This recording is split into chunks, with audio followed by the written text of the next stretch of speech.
Hi guys, welcome back to video number 13 on multi threading in Python. इस video में हम बात करेंगे how to avoid race condition by using locking mechanism in multi threading. This is part 2 of this topic and इस part में हम बात करेंगे प्रैक्टिकल के बारे में। प्रैक्टिकल करके देखेंगे। लास्ट वीडियो में हमने देखा था theory of locking mechanism in multi threading. अगर वो वीडियो आपने नहीं देखा है तो आई सजेस्ट वो वीडियो जाके देखिए, देन इस वीडियो को देखिए। डिस्क्रिप्शन में आपको लिंक मिलेगा। सबसे पहले मैं आपको एक सिंपल एग्जांपल बताऊंगा जिसके थ्रू हम ये समझेंगे कि कैसे लॉक्स का यूज किया जाता है, कैसे एक्वायर एंड रिलीज मेथड्स को कॉल किया जाता है। चलिए देखते हैं। So from threading module import everything.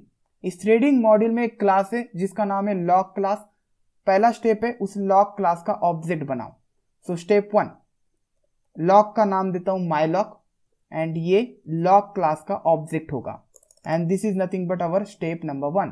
So here I will create a function def task and इस task function में मैं इस log को पास करूंगा क्योंकि ये log मुझे चाहिए in order to log the code present in the task. Second argument मैं कुछ नहीं लूंगा. I will just write here for I in range of 5 times. So here I have to give 5 times and I will print hello world. Then ये print करने के बाद, ये loop execute होने के बाद मुझे स्लीप करना है फॉर 3 सेकेंड्स। सो स्लीप के लिए मुझे टाइम मॉड्यूल को इंपोर्ट करना पड़ेगा। So from time module import sleep. यहाँ पे मुझे सिर्फ स्लीप फंक्शन की जरूरत है। सो मैंने स्पेसिफिकली स्लीप फंक्शन को इंपोर्ट किया। Now I will create 2 threads, T1 thread and T2 thread. So T1 thread को बनाने के लिए I will use the thread class. Target pass करूंगा टास्क एंड टास्क एक आर्गुमेंट लेता है। सो args एंड आर्गुमेंट है lock object. Lock object means this my lock. So इस माई लॉक को मैं यहां से पास करूंगा उस टास्क फंक्शन में। देन सिमिलर थ्रेड में बनाऊंगा for the T2। Target same होगा एंड आर्गुमेंट्स भी सेम होंगे। सो इसे डिफरेंशिएट करने के लिए यहां से मैं मैसेज पास कर देता हूं। So first message will be hello world and second message will be welcome. ये मैसेज जाएगा as a second argument and here I will pass message instead of directly writing hello world. अब T1 को कर देता हूं start and T2 को भी कर देता हूं स्टार्ट। So अभी यहां पे मैंने एक्वायर एंड रिलीज मेथड्स का यूज नहीं किया है। So this is consider my critical code. इसे रन करता हूं, ये पैरेलली रन होंगे। सो रन करता हूं हियर पाई। फाइल का नाम example1 है। सो example1.py and here you will see सब कुछ साइमल्टेनियसली रन हुआ एंड इसके बाद ये वेटिंग पे चला गया। So instead of waiting I will just press Ctrl+C और एंटर। सो 3 सेकेंड्स तक इसने वेट किया फॉर एवरी थ्रेड। लेकिन consider this is my critical code and मैं चाहता हूं कि T1 एंड T2 इसे साइमल्टेनियसली एक्सेस ना करें। मैं इन पे लॉक लगाना चाहता हूं। माई लॉक ऑब्जेक्ट तो मैंने वैसे भी पास किया इस टास्क फंक्शन में। जस्ट मुझे इस ऑब्जेक्ट का यूज करके एक्वायर मेथड को कॉल देना पड़ेगा एंड इस कोड के बाद सेम ऑब्जेक्ट का यूज करके मुझे रिलीज मेथड को कॉल करना है एंड दैट्स इट। ये जो आर्गुमेंट्स आप इसमें पास कर सकते वो ऑप्शनल है, उनकी डिफॉल्ट वैल्यूज ही रहने देनी हमेशा। सो यू कैन सी पहले आपको डायरेक्टली सब कुछ प्रिंट करके मिल रहा था, इस केस में ऐसा नहीं होगा। सो ये रिलीज हमें स्लीप के बाद लिखना चाहिए क्योंकि इसके कारण ही हमें डिफरेंस समझ में आ जाएगा। Now let's run it. So ये हमारा पहला आउटपुट था, इसे क्लियर करते हैं। नाउ जो जैसे पहले रन हुआ था अब वैसे रन नहीं होगा। यू कैन सी सबसे पहले T1 थ्रेड, देन 3 सेकेंड्स का wait and after 3 seconds and you can see welcome.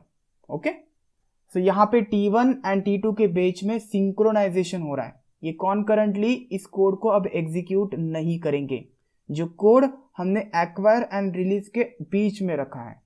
Now आप यहाँ पे टाइम आउट का वैल्यू भी स्पेसिफाई कर सकते हैं। डिफॉल्ट टाइम आउट का वैल्यू -1 होता है, मींस जब तक T1 का काम पूरा नहीं होगा T2 इस कोड को एक्सेस नहीं करेगा। तो यहाँ पे लिख देते हैं time out and consider it is 2 seconds, means minimum then 3 seconds और instead I will write 1 here. So देखो अब वेट नहीं करेगा ये तुरंत एक्सेस करेगा T2। ओके, यू कैन सी इसने वेट नहीं किया है, इसने स्लीप नहीं किया है, लेकिन आपको एक रन टाइम एरर मिलेगा। So that's why avoid using your own values.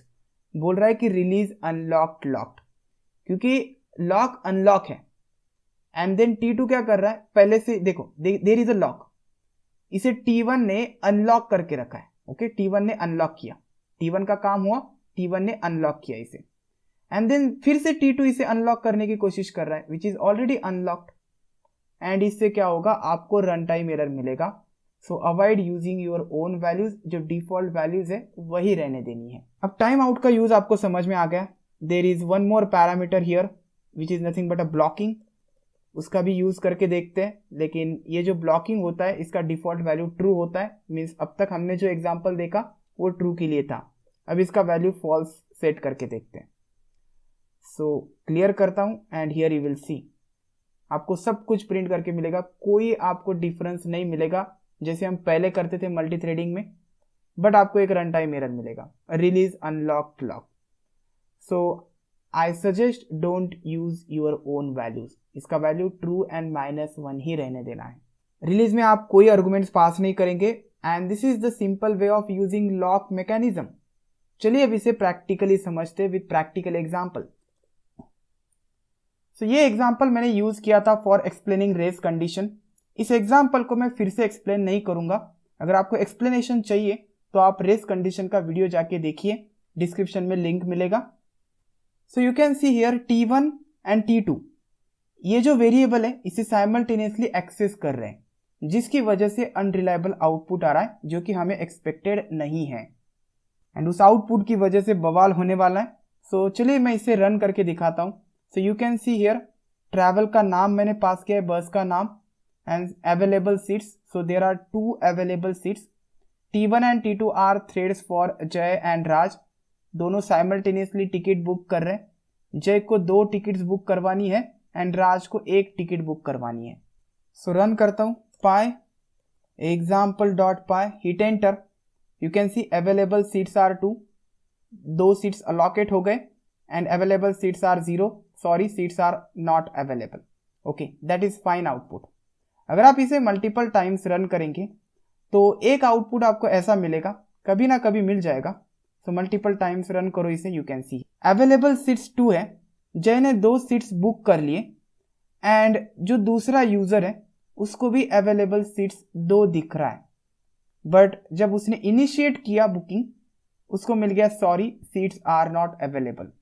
इससे क्या होगा, जो यूजर है वो गुस्सा हो जाएगा, वो बोलेगा कि पहले मुझे क्यों दिखाया कि सीट्स अवेलेबल हैं, और सपोज उसने ट्रांजैक्शन कर दिया तो पैसे कट हो जाएंगे बैंक में से, तो ये प्रॉब्लम्स क्रिएट कर सकता है and this problem is happening because of race condition. So हम यहाँ पे लॉकिंग मैकेनिज्म का यूज करेंगे। तो जो वेरिएबल अपडेट हो रहा है अवेलेबल सीट्स का वो हमारा क्रिटिकल कोड होगा, उस क्रिटिकल कोड के ऊपर हम लगाएंगे लॉक्स, बाकी का जो कोड होगा वो मल्टी थ्रेडिंग के अकॉर्डिंग रन होगा। सबसे पहले मैं लॉक ऑब्जेक्ट क्रिएट करूंगा by using lock class. So lock class and I will create a lock object.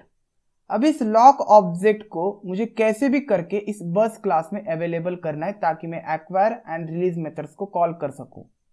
सो मैं क्या करता हूं, यहाँ पे जो कंस्ट्रक्टर एग्जीक्यूट हो रहा है उस कंस्ट्रक्टर के थ्रू इस लॉक ऑब्जेक्ट को सेंड कर देता हूं।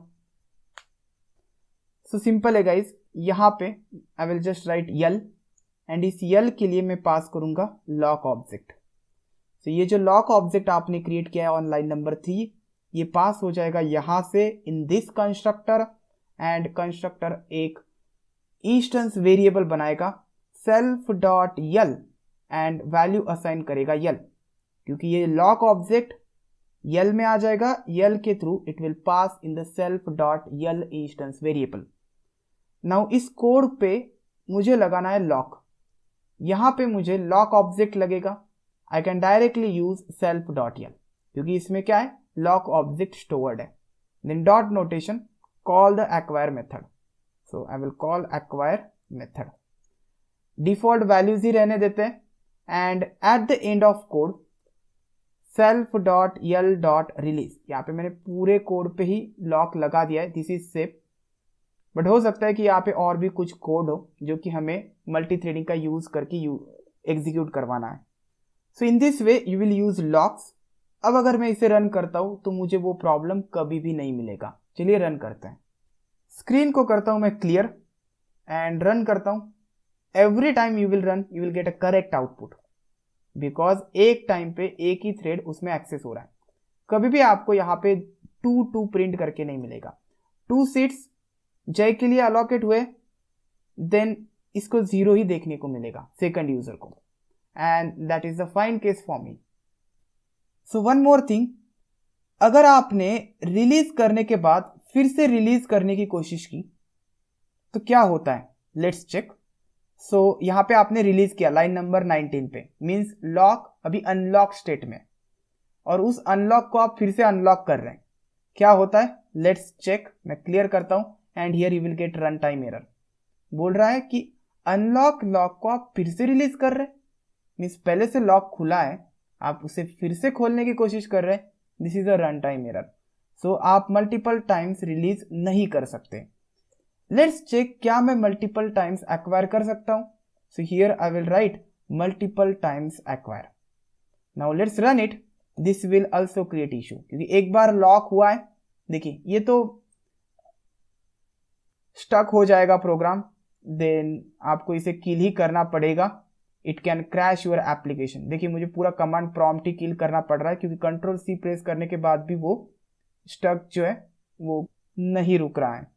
So if I write here self.l.release again, means मैंने 2 टाइम्स एक्वायर किया, मैंने 2 टाइम्स रिलीज किया, तब भी आपको ये प्रॉब्लम देगा, आपका प्रोग्राम स्टक हो जाएगा।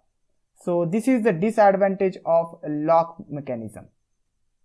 आप इसे multiple times acquire and release नहीं कर सकते, एंड ये जो डिसएडवांटेज है इसे क्यूर किया गया है in the R lock mechanism. अब आपके मन में एक क्वेश्चन आया होगा कि क्यों हम मल्टीपल टाइम्स लॉक को लॉक करेंगे और रिलीज करेंगे। इसका परफेक्ट एग्जांपल आपको नेक्स्ट वीडियो में मिलेगा, जो देखकर आप बोलेंगे क्या एग्जांपल था। So I hope you are clear with the locking mechanism. इस वीडियो में बस इतना ही। अगर चैनल को सब्सक्राइब नहीं किया है तो प्लीज सब्सक्राइब कीजिए। Will see you in the next video.